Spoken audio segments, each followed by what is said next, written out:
Before we go up, we go down. Section 3304.4 is about keeping the earth from reclaiming the hole. If an excavation is deeper than 5 feet, it needs a support system, period. As a safety coordinator, you're looking for sloughing or water pooling at the bottom. Water is the enemy of stability.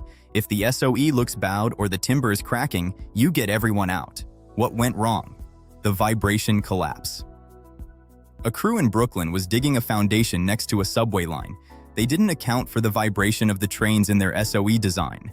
The vibration loosened the soil behind the lagging, causing a massive cave-in. The lesson: soil isn't solid, it's a fluid. Always check the adjacent property protections in Section 3309. Section 3308. If there's a drop of 6 feet or more, you need a guardrail. That's a top rail at 42 inches, a mid-rail, and a toe board. And here's the kicker: it has to withstand 200 pounds of force. If I lean on it and it wobbles, it's a violation. No worker should ever be trusting a loose rail. What went wrong? The safety lean. A worker leaned against a wooden guardrail to take a phone call. The rail was held in by only 2 nails instead of the required bolts. The rail gave way, and he fell to the deck below. The lesson: guardrails aren't fences. They are structural lifesavers. Test them yourself. Concrete is heavy, about 150 lbs per cubic foot.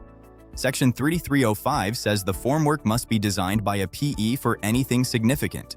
Your job is to check the shores. Are they plumb? Are the pins fully inserted? What went wrong? The early stripping. A foreman wanted to move faster and stripped the forms only 24 hours after the pour, before the concrete reached its design strength. The slab cracked and sagged, nearly collapsing the building. The lesson: concrete is like a cake.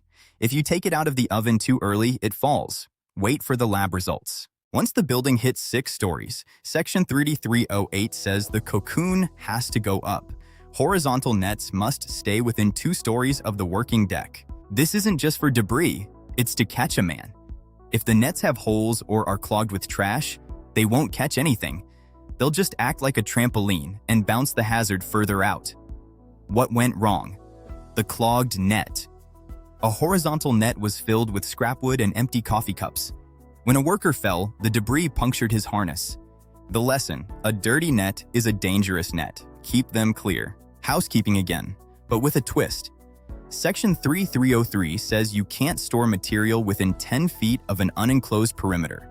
Why? Wind. A gust can turn a sheet of plywood into a kite that kills someone. Everything must be strapped, dunnaged, and weighted. What went wrong? The wind-blown plywood. A stack of plywood was left unstrapped on a Friday afternoon. A Saturday storm blew a sheet off the 20th floor. It landed 3 blocks away on a parked car. The lesson: the site doesn't stop being dangerous just because it's the weekend. Tie it down. That covers the foundation and the shell. You've got the dirt, the concrete, and the nets.